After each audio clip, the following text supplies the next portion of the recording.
إن الحمد لله نحمده ونستعينه ونستغفره ونعوذ بالله من شرور أنفسنا ومن سيئات أعمالنا من يهده الله فلا مضل له ومن يضلله فلا هادي له ونشهد أن لا إله إلا الله وحده لا شريك له ونشهد أن محمدًا عبده ورسوله يا أيها الذين آمنوا اتقوا الله حق تقاته ولا تموتن إلا وأنتم مسلمون يا أيها الناس اتقوا ربكم الذي خلقكم من نفس واحدة وخلق منها زوجها وبث منهما رجالا كثيرا ونساء واتقوا الله الذي تساءلون به والأرحام إن الله كان عليكم رقيبا يا أيها الذين آمنوا اتقوا الله وقولوا قولا سديدا يصلح لكم أعمالكم ويغفر لكم ذنوبكم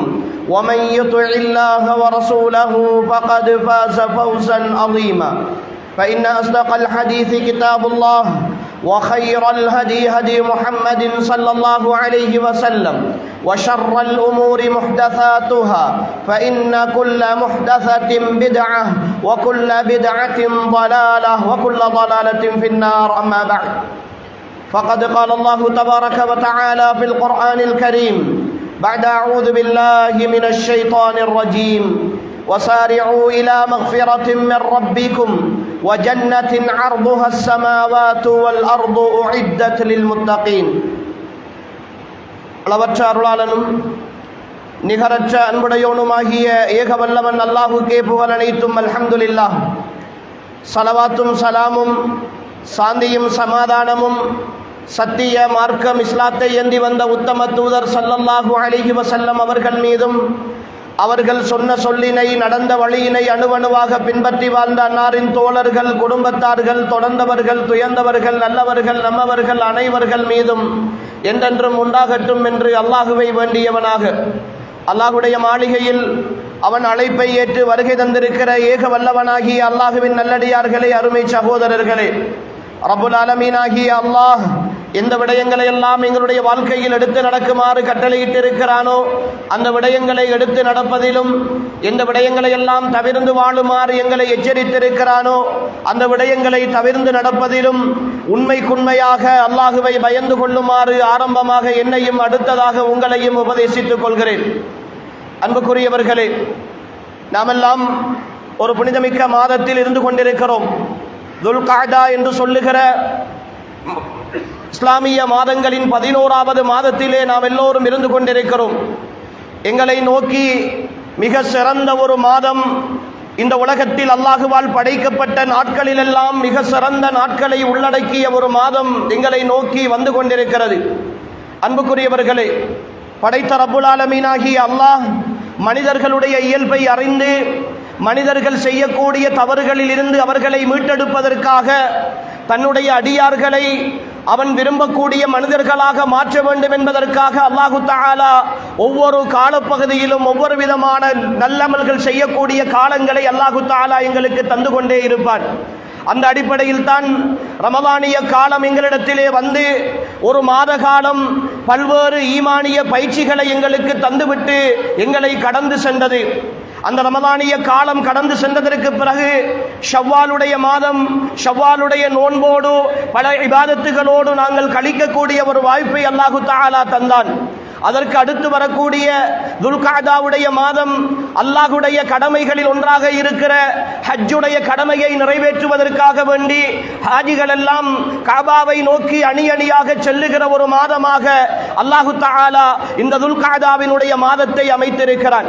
இந்த மாதத்திற்கு அடுத்து வரக்கூடிய துல் ஹஜ் என்று சொல்லக்கூடிய இறுதி மாதமாகிய அந்த மாதத்தை அல்லாஹு தஆலா இந்த உலகத்தில் மிக சிறந்த மாதங்களில் ஒன்றாக அமைத்திருக்கிறான். அல்லாஹு தஆலா கடமையாக்கிய இந்த உலகத்தில் ஒவ்வொரு மனிதனுக்கும் கடமையாக்கிய எல்லா கடமைகளையும் ஒரு சேர நிறைவேற்றக்கூடிய ஒரு மாதமாக அல்லாஹு தஆலா துல் ஹஜ்ஜுடைய மாதத்தை அமைத்திருக்கிறான். அதனால் தான் அல்லாஹுடைய தூதர் ஸல்லல்லாஹு அலைஹி வஸல்லம் அவர்கள் இந்த மாதத்தை பற்றி அறிமுகம் செய்கிற பொழுது துல்ஹஜ் மாதத்தினுடைய முந்திய 10 நாட்களினுடைய சிறப்பை பற்றி பெருமானார் ஸல்லல்லாஹு அலைஹி வஸல்லம் அவர்கள் அறிமுகம் செய்கிற பொழுது ரத்தின சுருக்கமாக சொன்னார்கள், இந்த உலகத்தில் அல்லாஹுவால் படைக்கப்பட்ட மாதங்களில் அல்லாஹு தஆலா கடமையாக்கி இருக்கிற அல்லது அல்லாஹு தஆலா சிறப்பித்திருக்கிற நாட்களில் அல்லாஹுக்கு மிக மிக விருப்பமான இபாதத்துகளை செய்யக்கூடிய காலமாக அல்லாஹு தஆலா துல்ஹஜ் மாதத்தினுடைய முந்திய 10 நாட்களை அமைத்திருக்கிறான் என்று சொன்ன நேரம் சஹாபாக்கள் ஆச்சரியத்தோடு கேட்கிறார்கள், யா ரசூலல்லாஹ், ஏனைய காலங்களில் ஏனைய 11 மாதங்களிலும் அல்லாஹுடைய பாதையில் ஜிஹாது செய்வதை விடவும் அல்லாஹுடைய பாதையில் போராடுவதை விடவும் அல்லாஹுக்காக வேண்டி தன்னை அர்ப்பணிப்பதை விடவும் இந்த மாதத்தில் அமல் செய்வது அல்லாஹுக்கு மிக விருப்பமானதா என்று கேட்கிறார்கள் சஹாபாக்கள். அல்லாஹ்வின் தூதர் ஸல்லல்லாஹு அலைஹி வஸல்லம் அவர்கள் சொல்லுகிறார்கள், ஆம், அல்லாஹுடைய பாதையில் போராடுவதை விட ஜிஹாது செய்வதை விட இந்த காலப்பகுதியில் வணக்க வழிபாடுகள் செய்வது அல்லாஹுக்கு மிக விருப்பமானது. இருந்தாலும் ஒரு மனிதனை தவிர அல்லாஹுக்காக வேண்டி அல்லாஹுடைய தீனை உயிர்ப்பிப்பதற்காக வேண்டி தன்னுடைய உடலையும் பொருளையும் எடுத்துக்கொண்டு வெளியாகி அதே பாதையில் மரணித்து போகிற ஒரு மனிதனை தவிர அவனுடைய சிறப்பை தவிர மற்ற எல்லா வணக்க வழிபாடுகளையும் விட ஏனைய காலங்களில் செய்கிற வணக்கங்களை விட இந்த காலத்தில் செய்கிற வணக்கம் அல்லாஹுக்கு மிக விருப்பமானது என்கிறார்கள் பெருமானார் ஸல்லல்லாஹு அலைஹி வஸல்லம் அவர்கள். அல்லாஹு தஆலா அவனுடைய திருமறையிலே பல்வேறு விஷயங்களில் அல்லாஹு தஆலா சத்தியம் செய்கிறார். அல்லாஹ் சத்தியம் செய்கிற அவனுடைய படைப்பினங்களை எடுத்து பார்க்கிற பொழுது அல்லாஹுவால் மாத்திரம் இயக்கக்கூடிய அல்லாஹுடைய தனித்துவத்தை மாத்திரம் சொல்லக்கூடிய அல்லாஹுடைய அருளை மாத்திரம் சொல்லக்கூடிய இது அல்லாஹுவால் மாத்திரம் சாத்தியமானது என்று சொல்லக்கூடிய விஷயங்களின் மீது அல்லாஹு தஆலா அவனுடைய திருமறையில் சத்தியம் செய்கிறான். அல்லாஹு தஆலா இரவின் மீது சத்தியம் செய்கிறான், பகலின் மீது சத்தியம் செய்கிறான், சூரியனின் மீது சத்தியம் செய்கிறான், சந்திரனின் மீது சத்தியம் செய்கிறான், இந்த உலகத்தில் அல்லாஹுவால் படைக்கப்பட்ட தனித்துவமான படைப்புகளின் மீது சத்தியம் செய்கிறான். அல்லாஹ் எந்த விடயத்தின் மீது சத்தியம் செய்கிறானோ அந்த சத்தியம் அல்லாஹ்விடத்தில் கண்ணியமானதாக அல்லாஹ்விடத்தில் மகத்துவமானதாக இருக்கும். அப்படித்தான் அல்லாஹு தஆலா சூரத்துல் ஃபஜ்ர் என்ற அத்தியாயத்தில் வல் ஃபஜ்ர் வலயாலின் அஷ்ர், அதிகாலையின் மீது சத்தியமாக 10 இரவுகளின் மீதும் சத்தியமாக என்று அல்லாஹு தஆலா சத்தியம் செய்கிறான். இந்த 10 இரவுகள் எதன் மீது அல்லாஹு தஆலா சத்தியம் செய்கிறான் என்கிற விஷயத்தை முஃபஸ்ஸிரீன்கள் அப்துல்லாஹ் இப்னு அப்பாஸ் ரலியல்லாஹு அன்ஹு அவர்கள் எங்களுக்கு தெளிவுபடுத்துகிற பொழுது சொல்லுகிறார்கள், இந்த 10 நாட்கள் என்பது இந்த 10 இரவுகள் என்பது துல்ஹஜ் மாதத்தினுடைய முதல் 10 நாட்களை குறிக்கின்றன என்று அப்துல்லாஹ் இப்னு அப்பாஸ் ரலியல்லாஹு அன்ஹு அவர்கள் போன்ற முக்கியமான முஃபஸ்ஸிரீன்கள் எங்களுக்கு இந்த விஷயத்தில் தெளிவுபடுத்துகிறார்கள். அன்புக்குரிய சகோதரர்களே, அது மாத்திரமல்ல, பெருமானார் ஸல்லல்லாஹு அலைஹி வஸல்லம் அவர்கள் பல்வேறு செய்திகளூடாக பல்வேறு சந்தர்ப்பங்களில் இந்த விஷயத்தை எங்களுக்கு உணர்த்தி இருக்கிறார்கள். துல்ஹஜ் மாதம் பெருமானார் ஸல்லல்லாஹு அலைஹி வஸல்லம் அவர்களுடைய அன்பு மனைவிமார்களில் ஒருவர் அறிவிக்கிறார்கள், பெருமானார் ஸல்லல்லாஹு அலைஹி வஸல்லம் அவர்கள் துல்ஹஜ் மாதத்தினுடைய முந்திய 9 நாட்களும் தொடராக நோன்பு பிடிக்கக்கூடியவர்களாக இருந்திருக்கிறார்கள், அந்த நாட்களை உயிர்ப்பிக்கக்கூடியவர்களாக இருந்தார்கள் என்று அல்லாஹ்வின் தூதருடைய மனைவிமார்களில் ஒருவர் எங்களுக்கு சொல்லித் தருகிறார்கள். அன்புக்குரிய சகோதரர்களே, அல்லாஹு தஆலா எங்களுக்கு வாழ்க்கையில் பல்வேறு சந்தர்ப்பங்களை அமைத்து தருவான். நாங்கள் அல்லாஹுவை மறந்திருக்கிற பொழுதெல்லாம், அல்லாஹுடைய நினைவில் இருந்து திசை திரும்புகிற பொழுதெல்லாம், எங்களுடைய மனோ இச்சைகளுக்கு கட்டுப்பட்டு வாழ ஆரம்பிக்கிற பொழுதெல்லாம், எங்களுடைய சிந்தனைகளை அல்லாஹுவை விட்டும் திசை திருப்புகிற பொழுதெல்லாம் அல்லாஹு தஆலா எங்களுக்கு மிக உன்னதமான நாட்களை கொண்டு மிக உன்னதமான பொழுதுகளை கொண்டு அல்லாஹ் இந்த விஷயங்களை எங்களுக்கு அடிக்கடி நினைவூட்டிக் கொண்டே இருப்பான். அன்புக்குரியவர்களே, அப்படி அல்லாஹ் நினைவூட்டுகிற மிக அற்புதமான பொழுதுகள் தான் எம்மை இன்னும் சில தினங்களில் வந்தடைய இருக்கிற, இன்னும் ஒரு 10 நாட்களில் எங்களை வந்தடைய இருக்கிற துல்ஹஜ் மாதத்தினுடைய முந்திய 10 நாட்கள் என்பதை நாம் ஒவ்வொருவரும் நினைவில் கொள்ள வேண்டும். அன்புக்குரிய சகோதரர்களே, இந்த நாட்கள் வருகிற பொழுது அல்லாஹுக்கு மிக விருப்பமான நாட்கள். இந்த நாட்களில் செய்யப்படுகிற சின்ன சின்ன அமல்கள் கூட அல்லாஹ்விடத்தில் மகத்துவமானவைகளாக மதிக்கப்படுகிற நாட்கள். இந்த நாட்களை ஏன் அல்லாஹு தஆலா இந்த அளவுக்கு சிறப்பித்திருக்கிறான் என்பதை பற்றி இமாம் இப்னு ஹஜர் அல் அஸ்கலானி ரஹிமஹுல்லாஹ் ரஹிமஹுல்லா அவர்கள் தன்னுடைய ஃபத்ஹுல் பாரி என்கிற கிரந்தத்திலே எழுதுகிற பொழுது சொல்லுகிறார்கள், இந்த துல்ஹஜ் மாதத்தினுடைய முந்தைய 10 நாட்களில் தான் அல்லாஹ் கடமையாக்கிய இந்த மார்க்கத்தினுடைய அடிப்படையான கடமைகள் எல்லாவற்றையும் செய்கிற ஒரு சந்தர்ப்பம் கிடைக்கும். தொழுகை எல்லா காலத்திலும் நிறைவேற்றலாம், அதே போல துல்ஹஜ் மாதத்திலும் நிறைவேற்றலாம். நோன்பு எல்லா காலத்திலும் பிடிக்கலாம், துல்ஹஜ் மாதத்திலும் பிடிக்கலாம். ஜகாத்து சதகாக்கள் எல்லா காலங்களிலும் கொடுக்கலாம், துல்ஹஜ் மாதத்திலும் கொடுக்கலாம். ஆனால் ஹஜ்ஜுடைய வணக்கம், அரபாவில் தங்குதல், ஹஜ்ஜுக்காக வேண்டி தயாராகுதல், அல்லாஹ் கடமையாக்கிய அந்த இறுதி கடமை துல்ஹஜ் மாதத்தில் மாத்திரம்தான் செய்யலாம். அதில் வேறு எந்த சந்தர்ப்பத்திலும் அதை செய்ய முடியாது. எனவேதான் அல்லாஹ் கடமையாக்கிய எல்லா கடமைகளும் ஒரே நாளில், ஒரே நேரத்தில், ஒரே காலப்பகுதியில் இடம்பெறுவதாக இருந்தால் அது துல்ஹஜ் மாதத்தினுடைய இந்த முதல் 10 நாட்களில் மாத்திரம்தான் சாத்தியம் என்கிற காரணத்தினால் தான் அல்லாஹுக்கு மிக விருப்பமான நாட்களில் ஒன்றாக அல்லாஹு தஆலா இந்த முதல் 10 நாட்களை அமைத்திருக்கிறான் என்று இமாம் இப்னு ஹஜர் அல் அஸ்கலானி ரஹிமஹுல்லா அவர்கள் தன்னுடைய ஃபத்ஹுல் பாரி என்ற கிரந்தத்திலே இந்த ஹதீஸுக்கு விளக்கம் சொல்லுகிற பொழுது சொல்கிறார்கள். அன்புக்குரியவர்களே, உண்மைதான், இந்த புனிதமிக்க மாதம் எங்களை வந்தடைகிற பொழுது அல்லாஹுவை நோக்கி ஒரு பெரும் படை தயாராகி போய்கொண்டிருக்கிறது. அல்லாஹுவை தவிர வேறு யாரும் இந்த உலகத்தில் இரட்சகன் கிடையாது. லப்பைக் அல்லாஹும்ம லப்பைக், லப்பைக் லா ஷரீக லக லப்பைக், இன்னல் ஹம்த வன் நிஅமத லக வல் முல்க் லா ஷரீக லக். யா அல்லாஹ், உனக்காக சரணடைந்து விட்டோம், உன்னிடத்தில் வந்து சேர்ந்து விட்டோம், உன்னை தவிர யாருமே வணக்கத்துக்குரியவர்கள் கிடையாது. புகழோ அதிகாரமோ பணமோ பட்டமோ பதவியோ எதுவாக இருந்தாலும் உன்னை தவிர வேறு யாராலும் தர முடியாது. நீ மாத்திரம்தான் இந்த உலகத்தின் தனிப்பெரும் அதிபதியாக இருக்கிறாய் என்று சொல்லி முழு உலக மக்களும் வெள்ளை ஆடை அணிந்து கவனுடையை நினைவுபடுத்துகிற இஹ்ராம் ஆடையை அணிந்து அல்லாஹுக்கு முன்னால் சரணடைகிற ஒரு மாதமாக அன்புக்குரிய சகோதரர்களே இந்த துல்ஹஜ்ஜினுடைய மாதத்தை அல்லாஹு தஆலா அமைத்திருக்கிறார். அன்புக்குரியவர்களே, இந்த மாதத்தில் செய்கின்ற மிக முக்கியமான ஒரு வணக்கம் தான் ஹஜ்ஜுடைய கடமை என்று சொல்லுகிற ஒரு வணக்கம். அன்புக்குரிய ஈமானிய உறவுகளே, இங்கிருந்து ஹஜ்ஜுடைய கடமையை நிறைவேற்றுவதற்காக ஒரு சாரார் புறப்பட்டு சென்றிருக்கிறார்கள். இன்ஷா அல்லாஹ் இன்னும் சில மக்கள் அதற்காக வேண்டி செல்வதற்கு தயாராக இருக்கிறார்கள். இங்கிருக்கிற ஒவ்வொரு சகோதரனும் அப்படி ஒரு வாய்ப்பை அல்லாஹ் எனக்கும் தர வேண்டும் என்கிற ஆசையோடும் ஆர்வத்தோடும் ஆதங்கத்தோடும் பிரார்த்தனையோடும் காத்துக் கொண்டிருக்கிறோம். அன்புக்குரிய சகோதரர்களே, ஹஜ்ஜுடைய கடமை அல்லாஹ்விடத்தில் ஒவ்வொரு முஃமினும் கையேந்தி கேட்க வேண்டிய மிக முக்கியமான ஒரு இபாதத். வாழ்க்கையில் அல்லாஹ்வுடைய ஆலயம் இந்த உலகத்தில் நானும் நீங்களும் கற்பனையாக இது இப்படித்தான் இருக்கும் என்று நானும் நீங்களும் கற்பனையிலே முன்னோக்கி தொழுத ஒரு ஆலயத்தை கண்ணெதிரே காணுகிற ஒரு பாக்கியம் இருக்கிறது. கண்ணுக்கு முன்னால் அதை வைத்துக் கொண்டு அல்லாஹு அக்பர் என்று தக்பீர் கட்டுகிற ஒரு பாக்கியம் இருக்கிறது. அருள் நிறைந்த அந்த பூமியில், ஒட்டுமொத்த நபிமார்களும் நடமாடிய பூமியில், அல்லாஹுடைய அருள் சூழ்ந்திருக்கிற அந்த பூமியில், அல்லாஹுடைய அத்தாட்சியாக இருக்கிற அந்த பூமியில் யாரெல்லாம் அந்த பூமிக்குள் நுழைந்து விடுகிறார்களோ அவர்களெல்லாம் பாக்கியம் பெற்றவர்கள், அவர்களெல்லாம் பாதுகாப்பு பெற்றவர்கள் என்று அல்லாஹ் சொல்லுகிற அந்த பூமிக்குள் நுழைகிற வாய்ப்பும் பாக்கியமும் யாருக்கெல்லாம் கிடைக்கிறதோ அன்புக்குரிய சகோதரர்களே புரிந்து கொள்ளுங்கள், அவர்கள் அல்லாஹுவால் தெரிவு செய்யப்பட்டவர்கள்.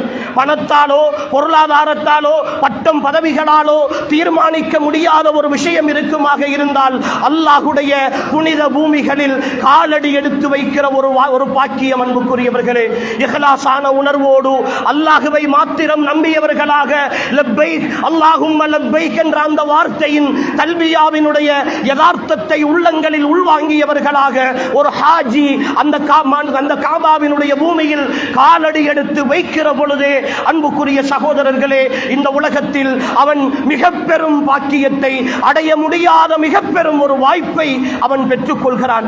எனவே அன்புக்குரிய ஈமானிய சகோதரர்களே, இந்த காலப்பகுதி, இந்த துல்காதாவினுடைய கடைசி பகுதி, துல்ஹஜ்ஜினுடைய ஆரம்ப காலப்பகுதி, ஹஜ்ஜாஜிகள் சாரை சாரையாக முழு உலகிலிருந்தும் வந்து காபாவிலே ஒன்று சேருகிற காலப்பகுதி. அன்புக்குரியவர்களே, இந்த காலப்பகுதியை பற்றி பேசுகிற பொழுது எங்களிலே அல்லாஹு தஆலா சில சகோதரர்களுக்கு வாய்ப்பு வசதியை கொடுத்திருக்கிறான், நல்ல தொழிலை கொடுத்திருக்கிறான், பொருளாதார சம்பாத்தியத்தை கொடுத்திருக்கிறான். ஆனாலும் அவர்கள் இந்த உலகத்தில் உலகத்தினுடைய பிரச்சனைகளை காரணம் காட்டிக்கொண்டு, இந்த உலகத்தினுடைய சாட்டுப்போக்குகளை சொல்லிக்கொண்டு, அடுத்த வருஷம் போவோம், மகளுடைய பிரச்சனை இருக்கிறது, மகனுடைய படிப்பு இருக்கிறது, குடும்பத்துடைய செலவு இருக்கிறது, வாழ்க்கையினுடைய இன்ன தேவை இருக்கிறது, கடையை டெவலப் பண்ண வேண்டிய தேவை இருக்கிறது, அல்லது இன்னும் கொஞ்சம் பொருளாதாரத்தை சேர்க்க வேண்டி இருக்கிறது என்கிற அற்பமான காரணங்களை சொல்லி சொல்லி ஹஜ்ஜுடைய கடமையை பிற்படுத்துகிற ஒவ்வொரு ஈமானிய சகோதரனையும் நோக்கி ஒரு அன்பான அழைப்பாக சொல்லுகிறேன். அன்புக்குரிய சகோதரர்களே, இந்த உலகத்தில் நீங்கள் கோடி கோடியாக சம்பாதிக்கலாம், உங்களுடைய பொருளாதாரத்தை எவ்வளவும் சேமிக்கலாம், ஆனால் உங்களுடைய வாழ்நாள் உங்களுக்கு ஒரு காலமும் நிரந்தரமானதல்ல. உங்களுடைய ஆரோக்கியம் ஒரு காலமும் உங்களுக்கு நிரந்தரமானதல்ல. உங்களுடைய வாழ்க்கையில் அல்லாஹ் தந்திருக்கிற சுகம் ஒரு காலமும் உங்களுக்கு நிரந்தரமானதல்ல.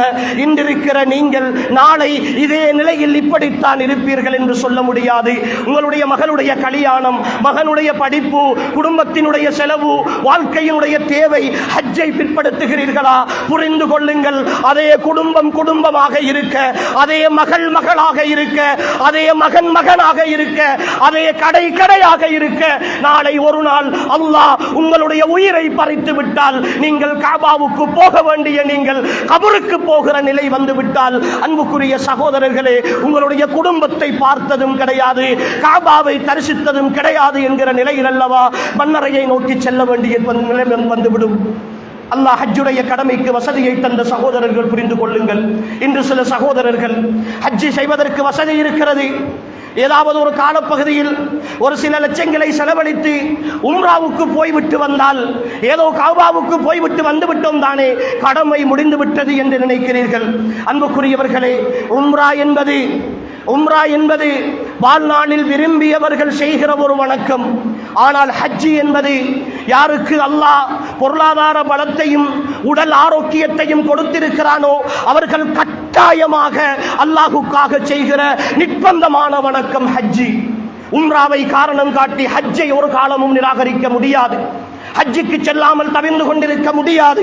ஹஜ்ஜுக்கு சொல்வதற்குரிய உடல் ஆரோக்கியத்தை அல்லாஹ் தந்திருக்கிறானா? பொருளாதார வசதியை அல்லாஹ் தந்திருக்கிறானா?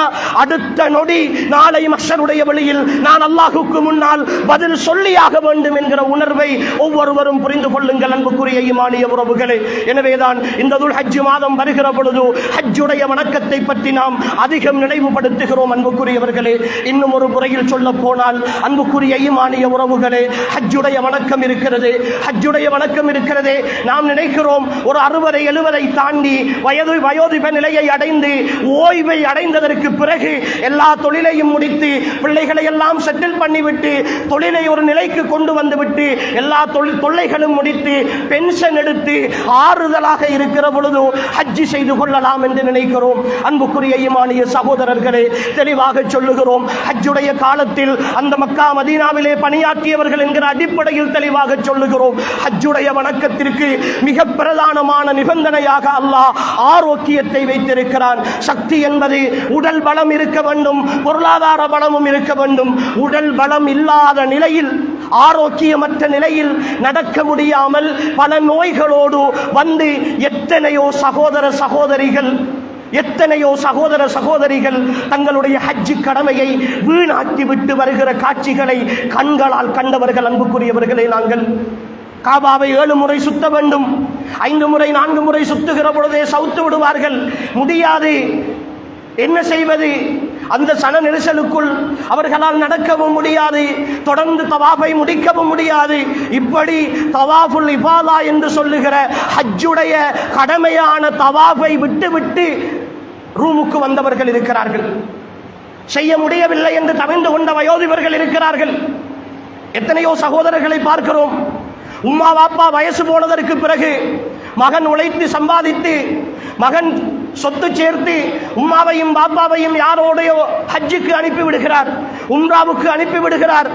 அங்கு போனால் உம்மாவுக்கும் பாப்பாவுக்கும் கூட்டி போபவர்களால் சரியான ஒத்துழைப்பு கிடைக்கிறதா இல்லையா என்பது கூட தெரியாது. இவர் சொல்லி அனுப்பிவிடுகிறார். ஆனால் சில நேரம் மக்கா மதீனாவினுடைய சூழல் அங்கிருப்பவர்களுக்கு தங்களுடைய வேலைகளை மட்டும் பார்ப்பதற்குத்தான் நேரம் கிடைக்கிற சூழலாக இருக்கும். இங்கு வயோதிப நிலையை அடைந்து போகிற எத்தனையோ பெற்றோர்கள் சிரமப்படுவதை கண்களால் கண்டிருக்கிறோம் அன்புக்குரியவர்களே. அதனால் தான் நான் ஒவ்வொரு குத்துபாவிலும் இவ்வாறான சந்தர்ப்பங்களை நினைவுபடுத்துவதுண்டு. உங்களுடைய பெற்றோர்களை உம்ராவுக்கோ ஹஜ்ஜுக்கோ அனுப்புகிற நிய்யத்து இருந்தால் அல்லாஹுக்காக உஷாராக இருக்கிற பிள்ளைகளிடத்தில் சொல்லுகிறேன், நீங்கள் கூட்டி போங்கள். உங்களுடைய உம்மாவையும் பாப்பாவையும் நீங்களே கூட்டி போங்கள். உங்களுடைய செலவில் நீங்கள் அனுப்புகிறீர்கள் என்று அடுத்தவர்களோடு அனுப்பிவிட்டு இருக்காதீர்கள். அவர்கள் அங்கு படுகிற கஷ்டம், அங்கு படுகிற சிரமம், அவர்கள் சொல்லவும் முடியாமல் வெல்லவும் முடியாமல் எத்தனையோ வணக்கங்களை வீணாக்கிவிட்டு மௌனமாக வந்து சேருகிற எத்தனையோ காட்சிகளை கண்டு கண்ணீர் விட்ட பெற்றோர்கள் எங்களிடத்தில் இருக்கிறார்கள் அன்புக்குரிய சகோதரர்களே. எனவே இந்த விஷயத்தில் மிக கவனமாக இருக்க வேண்டும். இந்த துல் ஹஜ் மாதத்தினுடைய முதல் 10 நாட்களில் செய்கிற வணக்க வழிபாடுகளில் உன்னதமான வணக்கம் இந்த ஹஜ்ஜுடைய வணக்கம் என்கிற ஒரு விஷயத்தை புரிந்து கொண்டு அடுத்த வருடமாவது அல்லாஹ் வசதி படைத்த சகோதரர்கள் இருந்தால், அல்லாஹ் வசதியை தந்த சகோதரர்கள் இருந்தால் இந்த ஆண்டு நியத்து வையுங்கள். இன்ஷா அல்லாஹ் அடுத்த வருடம் உயிரோடு இருந்தால், இப்படியான ஒரு சந்தர்ப்பத்தை அல்லாஹ் தந்தால் நிச்சயமாக நான் அல்லாஹுடைய மாளிகையை, அரஃபா மைதானத்தை, மினாவுடைய திடலை, முஸ்தலிஃபாவுடைய மைதானத்தை நான் ஈமானோடு இஹ்லாஸோடு தந்த தல்பியாவோடு அல்லாஹுக்காக என்ற உணர்வோடு நான் தரிசிக்க வேண்டும். அது வரைக்கும் அல்லாஹ் என்னுடைய மௌத்தை தந்துவிடக் கூடாது என்று அன்புக்குரிய சகோதரர்களே அல்லாஹ்விடத்தில் பிரார்த்தனை செய்யுங்கள். அது பேசுவதென்றால் ஒரு தனியான தலைப்பு சகோதரர்களே. கஅபாவினுடைய ஆலயம், மக்காவினுடைய பூமி, மதீனா நகரினுடைய வாழ்க்கை அன்புக்குரிய சகோதரர்களே வார்த்தைகளால் வர்ணிக்க முடியாது. அது உம்ராவுக்கு போய் வந்திருக்கிற, ஹஜ்ஜுக்கு போய் வந்திருக்கிற சகோதரர்களுக்கு தெரியும். இந்த உலகத்தில் எத்தனையோ விலை மதிக்க முடியாத கட்டடங்களை எல்லாம் பார்த்திருப்போம். எவ்வளவோ அலங்கார விளக்குகளால் அலங்கரிக்கப்பட்ட கட்டடங்களை எல்லாம் பார்த்து ரசித்திருப்போம். ஆனால் அவைகளை எல்லாம் பார்க்கிற பொழுது அழகாக இருக்கிறது, எவ்வளவு ரசனையாக இருக்கிறது என்று சொல்லிவிட்டு வந்திருப்போம். ஆனால் வெறும் ஒரு கருப்பு கட்டடம், வெறும் ஒரு கருப்பு துணியால் போர்த்தப்பட்ட கட்டடம், எந்த ஒரு டிசைனும் கிடையாது, வெறும் அளப்பெழுத்துக்களால் அலங்கரிக்கப்பட்ட ஒரு கட்டடம். அண்ணாந்து பார்க்கிற பொழுதெல்லாம், அண்ணாந்து பார்க்கிற பொழுதெல்லாம் எவ்வளவு கல் நெஞ்சத்தையும் கரைய வைக்கின்ற ஒரு கட்டடம் இந்த உலகத்தில் இருக்குமாக இருந்தால் அன்புக்குரிய சகோதரர்களே, அது கஅபத்துல்லாஹ் என்று சொல்லுகிற அந்த புனித ஆலயத்தை தவிர வேறு எதுவும் இருக்க முடியாது. ஒரு முறை அல்ல, 1000 முறை பார்த்தாலும், 1,00,000 தடவைகள் பார்த்தாலும் பார்க்க பார்க்க இன்னும் அந்த தாகத்தையும் ஏக்கத்தையும் கூட்டிக் கொண்டே இருக்கும். அந்த பூமியில் நடக்கிற பொழுதெல்லாம், அந்த பூமியில் நடக்கிற பொழுதெல்லாம் உணர்வுகள் வித்தியாசமாக இருக்கும். அல்லாஹுவை நோக்கி செல்லுகிற அந்த உணர்வு நிச்சயமாக கண்களினூடாக கண்ணீராகவும் நாவினூடாக பிரார்த்தனையாகவும் வெளிவந்து கொண்டிருக்கிற அந்த உணர்வு இருக்கிறது அன்புக்குரியவர்களே. அதை அந்த கஅபாவின் நிழலில் சந்தித்தவர்களை தவிர, அதை தரிசித்தவர்களை தவிர வேறு யாராலும் புரிந்து கொள்ள முடியாது.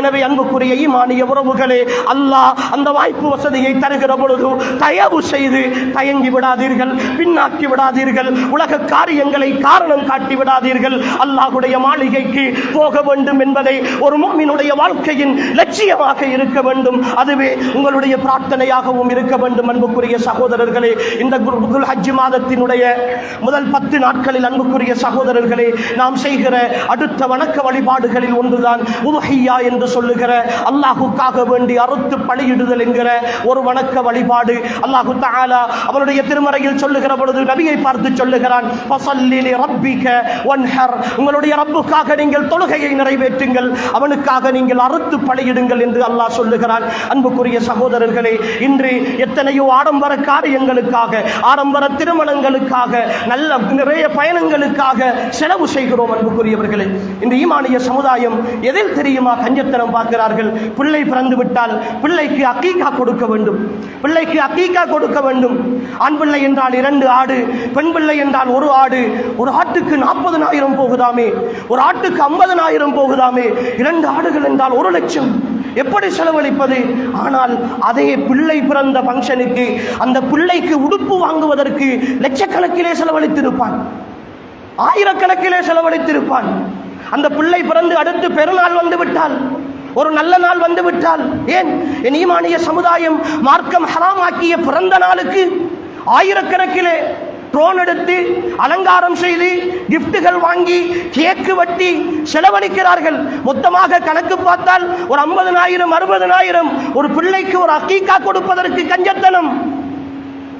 ஒரு பயணம் போவது, ஒரு நுவரலியாக்கு ட்ரிப் போக போகிறோம், குடும்பத்தோடு பயணம் முடித்துவிட்டு வந்து கணக்கு பார்த்தால் சாதாரணமாக 2 நாள் பயணத்துக்கு 1,00,000 ரூபாய், ஒரு 60,000 ரூபாய், 80,000 ரூபாய். கூட்டு உதுஹியா உங்களுக்கு சொல்லப்படும், ஒரு பங்குக்கு இவ்வளவு. 20 கேட்கிறார்கள், 30 கேட்கிறார்கள், எவ்வளவு காசு எங்கிருந்து கொடுப்பது? அதே 30 3 நாட்களுக்குள் நீ சாப்பாட்டுக்கு செலவழிக்கிறாய்.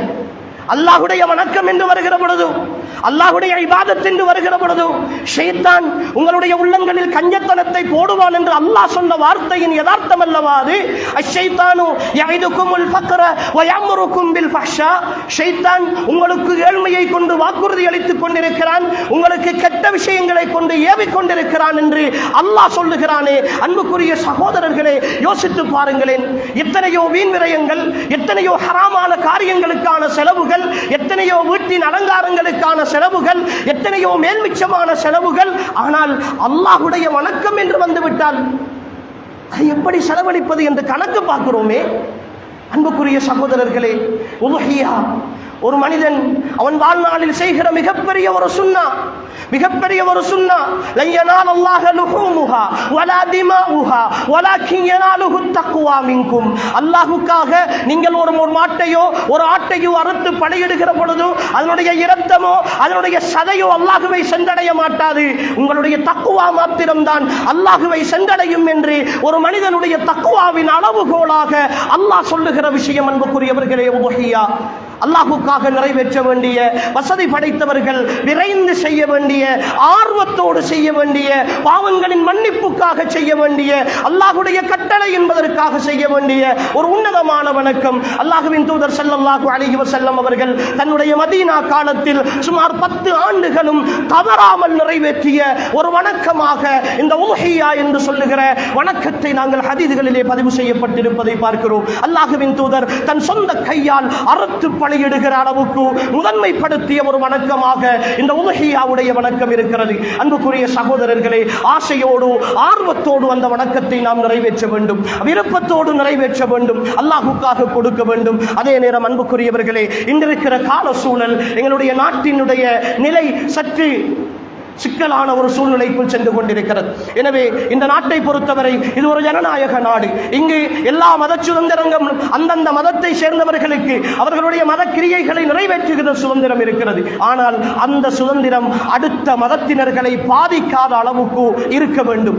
என்னுடைய மதத்தை இன்னொரு மதத்தை சேர்ந்தவன் பாதித்தால் எப்படி எனக்கு வலிக்குமோ அதே போன்றுதான் அடுத்த மதம் என்பது அவனுடைய உணர்வு. அது சரி பிள்ளை என்பதை தாண்டி அவர்களுடைய உணர்வு, அது அவர்களுடைய சிந்தனை, அது அவர்களுடைய பெரும் லட்சியம், அது அவர்களுடைய கனவு.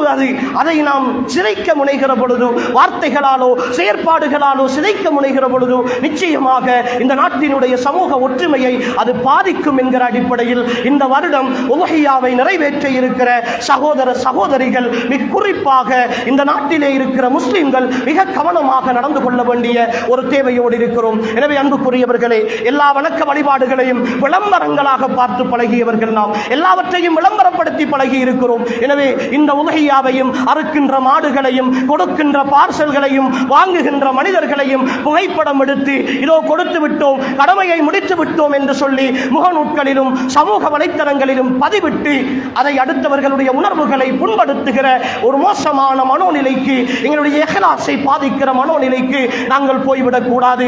அதே போலதான் எங்களுடைய அறுக்கின்ற ஒரு சட்டத்திட்டம், ஒரு ஊருக்கும் ஒரு சட்டம் இருக்கும். நகர சபையால் எங்கு மாடு அறுக்க வேண்டும், எப்படி அறுக்க வேண்டும் என்கிற சில சட்டங்களை போட்டிருப்பார்கள். நாங்கள் அந்த சட்ட திட்டங்களுக்கு கட்டுப்பட்டு உரிய இடங்களை அதற்காக வேண்டி தெரிவு செய்து கொள்ள வேண்டும். சட்டங்களை மீறி நாங்கள் மாடுகளையோ ஆடுகளையோ மிருகங்களையோ அறுத்து அதனுடைய கழிவுகளை பொதுமக்கள் நடமாடுகின்ற இடங்களிலும் பொதுவாக இருக்கிற பொது இடங்களிலும் கொண்டு போய் கொட்டி அடுத்தவர்களை அசுத்தப்படுத்துகிற, அருவருக்க செய்கிற விஷயங்களில் நாம் ஈடுபடக்கூடாது. அதே போல இந்த ஊரை பொறுத்தவரை பன்னெடும் காலமாக கூட்டு உதுஹியா என்று சொல்லுகிற ஒரு திட்டம் அமுல்நடாத்தப்பட்டு மிக சிறப்பாக முழு நாட்டுக்கு முன்மாதிரியாக செய்யப்பட்டு வருகின்ற ஒரு ஊர். நாங்களும் இந்த மதரசாவிலே பலாகிலே ஓதியவர்கள் தான். ஷேகுல் பலா அவர்களுடைய காலத்தில் அவர்களுடைய உருவாக்கத்தின் அடிப்படையில் ஆலோசனையின் அடிப்படையில் உருவாக்கப்பட்டு தொன்று தொட்டு நடைபெற்று வருகிறது. எனவே இந்த வருடமும் அதற்கான ஏற்பாடுகள் சம்மேளனத்தால் செய்யப்பட்டிருக்கின்றன. எனவே கூட்டு உதவியா கொடுப்பதற்கு விரும்புகிற சகோதரர்கள் இந்த பள்ளிவாசலினுடைய நிர்வாகிகளை சந்தித்து அதற்குரிய பெயர்களை பதிவு செய்து அதற்குரிய விவரங்களை நீங்கள் கேட்டு தெரிந்து கொள்ளுங்கள். மிக விரைவாக இன்னும் ஒரு சில நாட்களுக்குள் அதை கொடுத்தால் தான், ஏனென்றால் இப்போது இருக்கிற சூழல் உங்களுக்கு தெரியும். வெளியிலே மாடுகள் எடுப்பது, மிருகங்கள் எடுப்பது மிக பெரும் சவாலாக மாறி போயிருக்கிறது. அவற்றை கொண்டு வருவது என்பது மிக பெரும் பிரச்சனையாக மாறி போயிருக்கிறது. எனவே முன்கூட்டிய ஏற்பாடுகள் அவசியம் என்ற அடிப்படையில் அதற்கான ஏற்பாடுகளையும் நீங்கள் செய்ய வேண்டும் என்று இந்த நல்ல சந்தர்ப்பத்திலே உங்களிடத்திலே நான் அன்பாக வேண்டிக் கொண்டு, எல்லாம் வல்ல அல்லாஹு தஆலா இந்த புனிதமிக்க நாட்களை அடைந்து அவனுக்கு விரும்பக்கூடிய நல்லமல்கள் செய்யக்கூடிய நல்லடியார்கள் கூட்டத்தில் சேர்த்தருள்வானாக. வஆகிரு தஅவானா அல்ஹம்துலில்லாஹி ரப்பில் ஆலமீன்.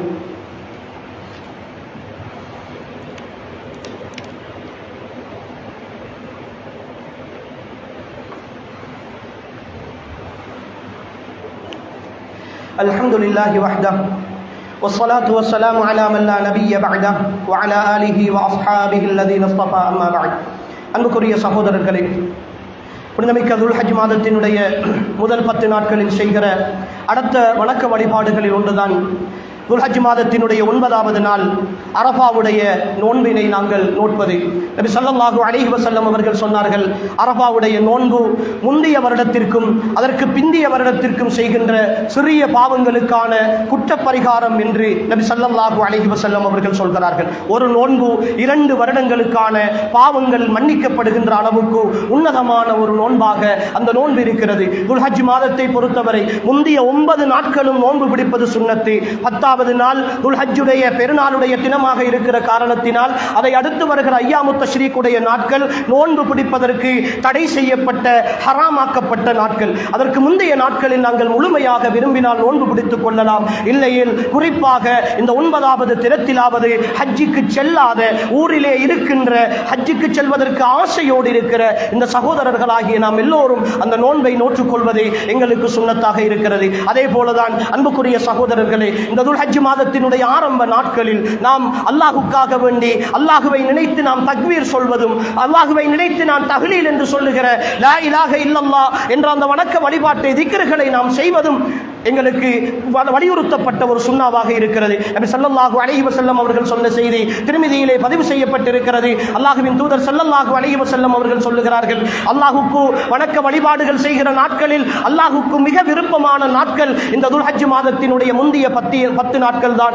இந்த நாட்களில் நீங்கள் தக்பீரை கொண்டும் தஹ்லீலை கொண்டும் தஹ்மீதை கொண்டும் அல்லாஹுவை நெருங்குங்கள் என்கிறார்கள் ரசூல் ஸல்லல்லாஹு அலைஹி வஸல்லம். அல்லாஹுவை புகழ்வது, அல்லாஹ்விடத்திலே நாங்கள் இஸ்திக்பார் செய்வது, அல்லாஹ்விடத்தில் பாவ மன்னிப்பு தேடுவது, எங்களுடைய விஷயங்களை அல்லாஹ்விடத்திலே பிரார்த்தனை செய்வது என்று என்னென்ன நல்ல அமல்கள் இருக்கிறதோ அந்த நல்லறங்கள் ஊடாக அன்புக்குரிய சகோதரர்களே இந்த காலப்பகுதியில் நாம் அல்லாஹுவை அதிகமாக நெருங்குவதற்கு கடமைப்பட்டிருக்கிறோம். அல்லாஹ் அவனுடைய வணக்க வழிபாடுகளின்பால் அழைக்கிற பொழுதெல்லாம் வஸாரிஉ, நீங்கள் விரைந்து வாருங்கள், வேகமாக வாருங்கள், வஸ்தபிகுல் கைராத், நல்ல விஷயங்களில் நீங்கள் போட்டி போட்டுக் கொள்ளுங்கள், வஸாபிகு, நீங்கள் ஒருவருக்கொருவர் முந்தியடித்துக் கொண்டு வாருங்கள் என்று அல்லாஹ் எங்களை நோக்கி அழைப்பு விடுக்கிறார். எனவே அன்புக்குரிய சகோதரர்களே, மரணம் எங்களை நோக்கி மிக வேகமாக வந்து கொண்டிருக்கிறது. துல்காதாவிலே இன்னும் ஒரு 10-11 நாட்கள் எஞ்சி இருக்கின்றன என்று சொல்லுகிறோம். அந்த 11 நாட்களும் பேசிக் கொண்டிருக்கிற நானும் கேட்டுக்கொண்டிருக்கிற நீங்களும் உயிரோடு இருப்போமா என்கிற உத்தரவாதம்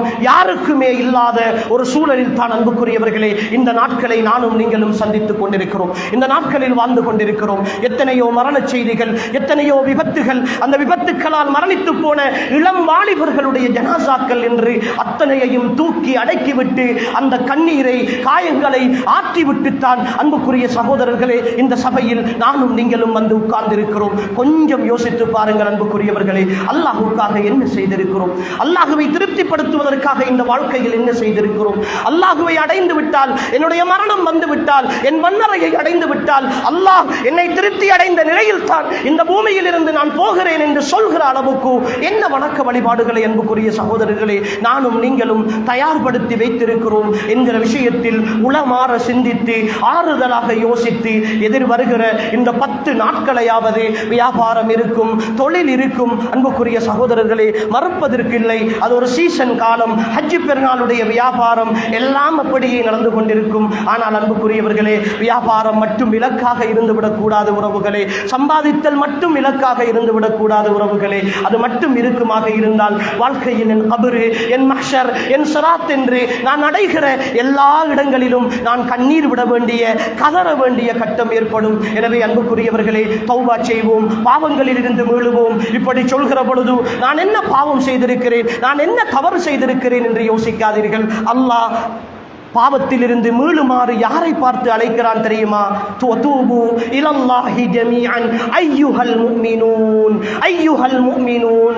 ஏய் ஈமான் கொண்டவர்களே, அல்லாஹ்வை நம்பியவர்களே, மறுமையை விசுவாசித்தவர்களே, நபியை நம்பியவர்களே, கலாக்கதரை நம்பியவர்களே, ஈமான் உள்ள சமுதாயமே, வதூபு இலல்லாஹ், அல்லாஹ்வின் பால் நீங்கள் திரும்ப வந்து விடுங்கள், நீங்கள் தௌபா செய்து விடுங்கள். யா அய்யுஹல்லதீன ஆமனூ, ஈமான் கொண்டவர்களே, நம்பிக்கை கொண்டவர்களே, பாவிகளை பார்த்து சொல்லவில்லை, பாவம் செய்பவர்களை பார்த்து சொல்லவில்லை, கெட்டவர்களை பார்த்து மாத்திரம் அல்லாஹ் சொல்லவில்லை, எங்களை பார்த்து சொல்லுகிறான். யா அய்யுஹல்லதீன ஆமனூ தூபு இலல்லாஹி தௌபத்தன் நஸூஹா, அல்லாஹ்விடத்தில் கலப்பற்ற முறையில் நீங்கள் தௌபா செய்து விடுங்கள் என்று அல்லாஹ் சொல்லுகிறான். எனவே அன்புக்குரியவர்களே, நான் என்ன பாவம் செய்தேன், என்ன தவறு செய்தேன் என்பதை அல்லாஹ்வை தவிர சில நேரம் வேறு யாரும் அறிந்திருக்க முடியாது. எனவே என் ரகசியமான தவறுகளுக்கும், என் பரகசியமான பாவங்களுக்கும், நான் விட்ட குறைகளுக்கும் அல்லாஹ்விடத்தில் தௌபா செய்து மீளுகிற நாட்களாக இந்த நாட்களை அமைப்போம். இன்ஷா அல்லாஹ், இன்ஷா அல்லாஹ். மீண்டும் ஒரு முறை அல்லாஹ் எனக்கும் உங்களுக்கும் அடுத்த துல் ஹஜ்ஜை அடைகிற பாக்கியம் தந்தால் உங்களுடைய சுஜூதுகளின் பிரதானமான ஒரு பிரார்த்தனையாக அன்புக்குரியவர்களே இன்றைய நாளில் இருந்து ஆக்கிக் கொள்ளுங்கள். யா அல்லாஹ், உன்னுடைய கஅபாவை, உன்னுடைய கஅபாவை ஹஜ்ஜுடைய கடமையை கொண்டு தவாப் செய்வதற்கும், அந்த மக்காவை தரிசிப்பதற்கும், அரபாவிலே தரிப்பதற்கும், மினாவிலே தங்குவதற்கும், முஸ்தலிஃபாவிலே உறங்குவதற்கும் அந்த வாய்ப்பை தராமல் யா அல்லாஹ் என்னுடைய உயிரை நீ பறித்து விடாதே என்று அல்லாஹ்விடத்தில் கதறுங்கள். அன்புக்குரிய சகோதரர்களே, தெளிவாக சொல்லி முடித்துக் கொள்கிறேன். ஒரே ஒரு விஷயத்தையும் தெளிவாக சொல்லுகிறேன். உங்களுடைய பொருளாதாரத்துக்கும் ஹஜ்ஜுடைய பாக்கியத்திற்கும் எந்த சம்பந்தமும் கிடையாது. தெளிவாக புரிந்து கொள்ளுங்கள். காசு இருந்தால் தான் ஹஜ்ஜுக்கு போகலாம் என்பது ஒரு காரணம் மட்டும்தான். அன்புக்குரியவர்களே, உங்களுடைய பிரார்த்தனையில் உண்மை இருந்தால், உங்களுடைய பிரார்த்தனையில் இஹ்லாஸ் இருந்தால், உங்களுடைய கண்ணீரிலும் கதறலிலும் சத்தியம் இருந்தால், அல்லாஹ் உங்களை அனுப்புவதற்கான வழியை நிச்சயமாக சத்தியமாக ஏற்படுத்துவான். காரணம், நீங்கள் கேட்பது இந்த உலகத்தின் எஜமானனிடம், மறுமையின் எஜமானனிடம். இந்த வானம் பூமியினுடைய கருவூலங்கள் எல்லாம் யாருக்கு சொந்தமாக இருக்கிறதோ அந்த பேரரசனிடம். வல்லாஹுல் கனியு வ அன்துமுல் ஃபுகரா, நீங்கள் எல்லாமே ஏழைகள், அல்லாஹ் மாத்திரம்தான் பணக்காரன் என்று சொல்லுகிற அந்த உன்னதமான பணக்காரனிடத்தில் கையேந்தி கேட்க போகிறோம். நிச்சயமாக அல்லாஹ் அந்த வாய்ப்பை எனக்கும் உங்களுக்கும் தர வேண்டும். அந்த கஅபாவின் மண்ணிலே நடந்து விளையாடுகிற, ஓடி தவாஃப் செய்கிற, அந்த கஅபாவை முத்தமிடுகிற, ஹஜருல் அஸ்வதை முத்தமிடுகிற உன்னதமான பாக்கியத்தை அல்லாஹ் நம் அனைவருக்கும் தர வேண்டும் என்கிற அந்த ஆசையோடு, அந்த ஆர்வத்தோடு எல்லாம் வல்ல அல்லாஹு தஆலா என்னையும் உங்களையும் மன்னித்து அருள் புரிவானாக. ஹாதா மா இன்தி வல் இல்மு இன்தல்லாஹ் வ ஆகிரு தஅவானா அனில் ஹம்துலில்லாஹி ரப்பில் ஆலமீன். அகீமுஸ் ஸலாத்.